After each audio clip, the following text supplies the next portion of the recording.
Check 1 2 1 2. It is the Y2K Collector, and aren't you excited for all of the Marvel vs. Capcom madness we've got coming our way? It's been an exciting first half of the year. I can't believe how much has gone down. So much that has happened here on this channel that I'm going to talk about here in a moment, but then also everything that's been going on in the video game space, everything that's been going on in the video game world, in our community, which has grown and morphed and evolved over the last decade, and even more specifically over the last few years. We've seen a rise and a fall in all types of trends when it comes to the gaming community, specifically the retro gaming community, which I think is a special community in and of itself.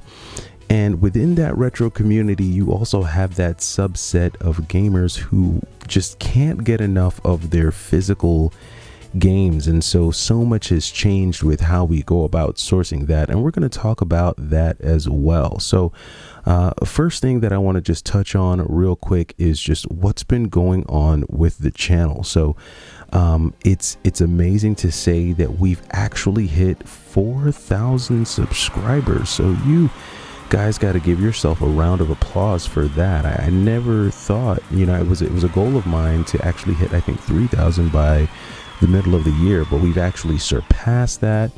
We hit the 4,000 sub mark, and I just think it's amazing how many people actually have stuck around and actually enjoy the content and just enjoy the conversation that we have on the channel. I think one of the main reasons why folks stop by is because they do enjoy looking at retro physical games. They do enjoy talking about retro physical games. And it's a hobby, right? That's what this is. This is not a way of life. This is not a doctrine. This is not a gospel. This is a hobby. And so if you enjoy the hobby of physical retro video games, you're going to enjoy what you see on this channel. In particular, I figured I'd go ahead and just share with you some of the retro goodness that is at one of my local retro game stores. Happened to stop by there over the weekend to pick up a couple games, and I figured, let me go ahead and snap some video of all of the pretty awesome retro stuff that they've got here. So just wanted to share that with you as we celebrate the 4,000 subscribers. And as for me and my collection, I am still building, but I'm building with regards to retro games. So this year I've probably bought literally a handful of Switch games, or even PlayStation 4 games for that matter. I could probably count on both hands. I'm not going to say one hand, but on both hands, I could probably count how many modern games I've bought. For me, it's been all retro, and it's been great because I've been able to get back some of the games that I actually wound up selling over the past 2 years when I decided to do a massive sell-off. Now, I've been really particular about the games that I've been adding back into the collection. I didn't want to just go all frivolous and willy-nilly and just add everything into the collection. And as a matter of fact, there are some games that I do need to sell off. So as we come out of the first half of the year, I do plan on doing a video where I share with you some of the best pickups for the first half of 2024. And then also I'll be sharing with you some of the games that I plan on actually selling and removing from the collection, because I still want to keep my collection within a certain range. Don't want to have too many games, don't have a lot of space, and I just don't want to have any of my rooms get overran with retro video games. As much as I love them, I'm still going to be very peculiar and very particular about what I keep in the collection. And that leads me to how I'm actually going about sourcing these games. So when it comes to where to go in 2024, it's really going to vary based on where you're at and where you're living. For me, I happen to live in a large city, so I've got a lot of options, and for that, I really do feel blessed in the fact that I do have a number of stores that I can go to and a lot of options in that regard. However, on the flip side of that, I don't feel like I live in an area where there are a lot of viable yard sales and garage sales and things like that, which is usually where you'll find some of the better deals. At least some of the deals that I've seen go down on YouTube, I usually see them happening at your yard sales, your garage sales, flea markets and things like that. We don't have a ton of flea markets like that in my neck of the woods, and if there are some that are available, they're usually word of mouth things. Usually you kind of have to know someone who knows someone, and they have to kind of give you the heads up on it, and then you can make your way to it. For me personally, with my collection, I just don't, my ear is not as close to the street as it used to be. While I still enjoy the hobby, I'm not at the level that I was where it was looking up listings and looking at, Facebook Marketplace listings and things like that. For me, I just keep it to what is easy to get. Because there is a time value when it comes to retro game collecting, right? I could either spend the time or spend the money. Either way, something's being spent. And I think there's a little bit of a fallacy in thinking that, it cost you less to, spend hours, sifting through listings and driving around your city. And, all that's time that you could have actually spent making more money than the games cost. And so with the money that you made, you could probably take that money, buy those games maybe for a little bit more, and actually have some extra money left over in your pocket. So it really just depends on where you're at, your location, what options you have available to you. But for me, the easiest path has been, surprisingly enough, GameStop. With GameStop's free shipping on all orders over $79.99, I've actually been able to take advantage of that. So that eliminates any gas or any time spent when it comes to sourcing certain games. Right now, I'm only going to use GameStop for certain games that I know I'm just not going to find at any of my local retro game stores, and for certain games that I actually want to try out. That and the fact that GameStop has actually been improving their online store and actually adding more inventory that I personally find interesting. So that's made GameStop a really good option for me. Now, there was a time where I was having lots shipped to my house. I mean, I would have entire lots of Sega Genesis games or PlayStation 1 and PlayStation 2 games sent to me. And those, I don't want to say those were the good old days, because those were only a couple years ago where you were able to get those deals. But it seems like being able to purchase a lot online is gone.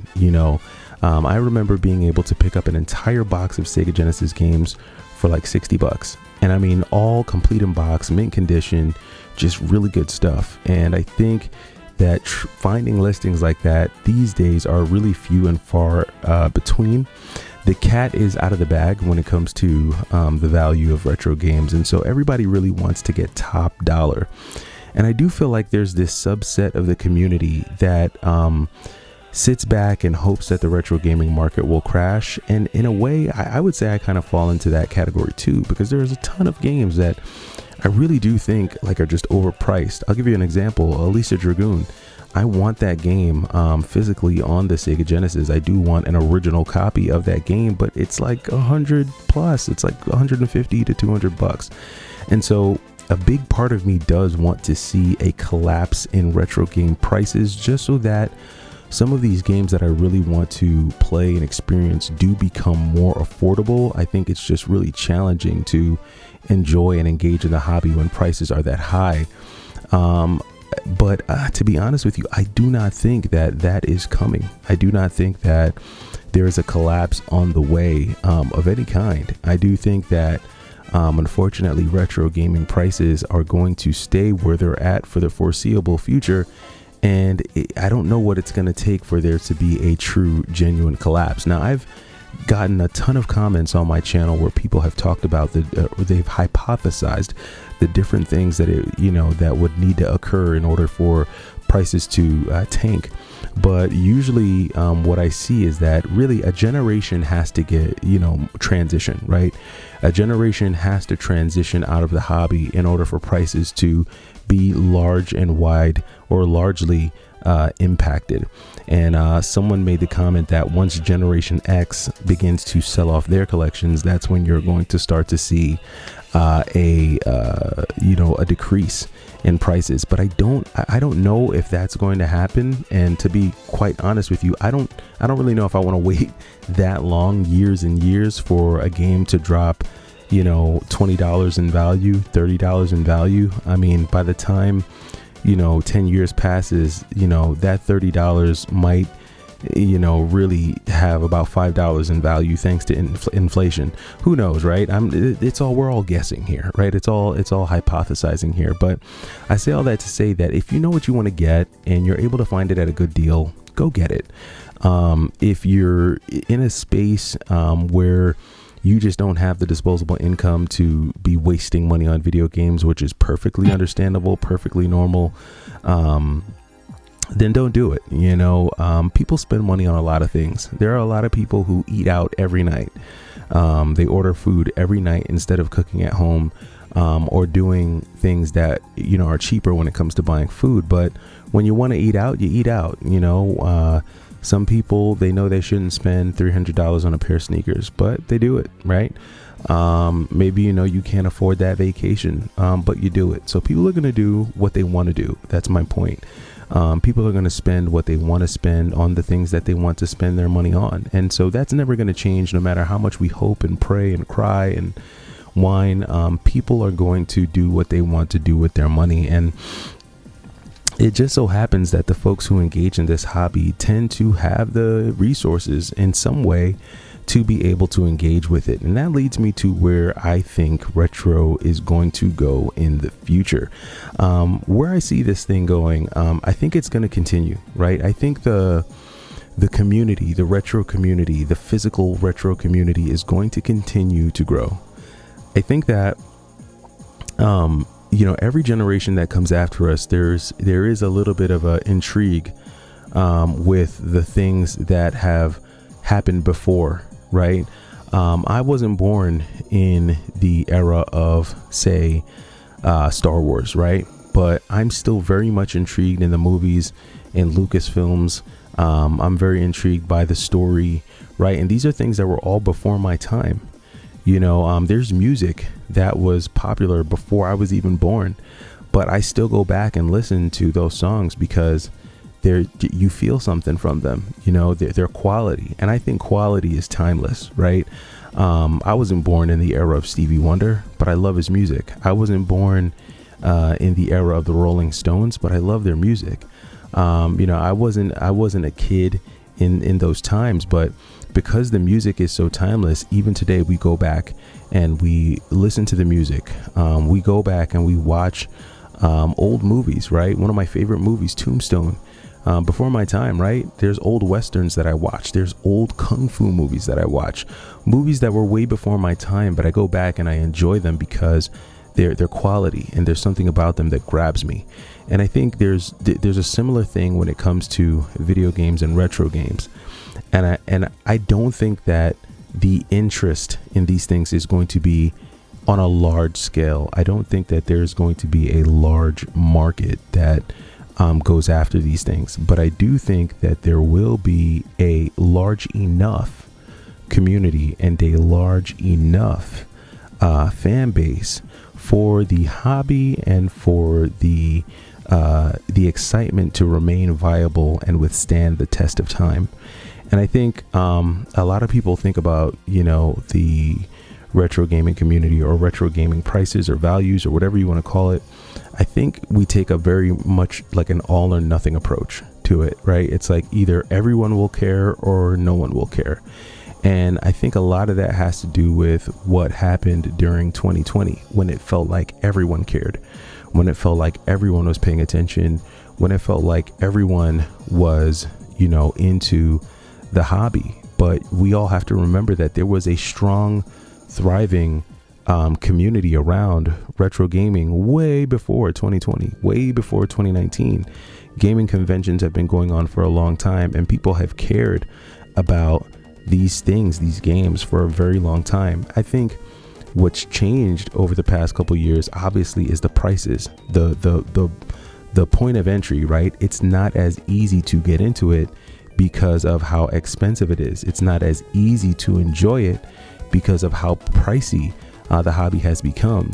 But if you pull the lens back, right, and you start to look at a lot of things, if you look at cars, like buying a car is definitely not as easy as it was when I was in high school. I remember buying my first car at 17. I mean, back then you had a few $1,000s, you were in a decent car and you were hitting the road. Today, it's not the same. You know, trying to buy a car is crazy. We've seen the price of used cars shoot through the roof. You know, you might want to go and buy a 2000 Honda Civic and wind up having to pay $4,000 or $5,000, where I remember, you know, back in 2012, 2013, you could buy a Honda Civic, a nice running Honda Civic, for $2,000, depending on, you know, where you were at. So, and if you want to pull the lens back even further, look at home affordability. My God. You know, in my parents' day, you could have a job that paid you, you know, what some people would call minimum wage today and purchase a home. And even me, I remember when I purchased my home in my 20s, you know, I would say a little over a decade ago. And it was very much possible, right? But now today, you have people who make $130,000, $140,000, $150,000 a year, and they don't qualify, right? They do not qualify. They're not able to enter home ownership because the point of entry is so expensive. Getting a down payment is ridiculous. Home prices are through the roof, and then the interest rates are just as bad. So I say all that to say that I think the point of entry to a lot of things has become ridiculous. And so really just understanding that aspect of things and understanding how difficult everything is, I think it kind of just helps put into context what we're seeing in some of the prices of everything, not just retro games. Of course, I'm generalizing on a large scale, and of course, I'm extrapolating very loosely here. Because I know I'm going to get someone down in the comments like, no, that's not the same. Home prices and car prices aren't the same. And you need a house and you need a car. You don't need video games. I know I'm going to get all those arguments, but I'm just looking at it from strictly an inflationary standpoint and just the way everything has gone up, whether it's things that you need or just things that you want. Prices are through the roof, and it's a harsh reality that we gotta accept. But I do not think that this will be the reason that we see a breakdown in retro gaming, retro collecting. And in fact, I think it's going to continue. And so if it's something that you want to get into, like I said, if it's something that you truly want to enjoy, dive in, be cautious, be smart with your dollars and cents. Only get what you like, only get what you're going to play, only get into the things that you are actually passionate about. And then slowly work your way, slowly build, continue to grind, continue to work your way up to a collection that will satisfy you.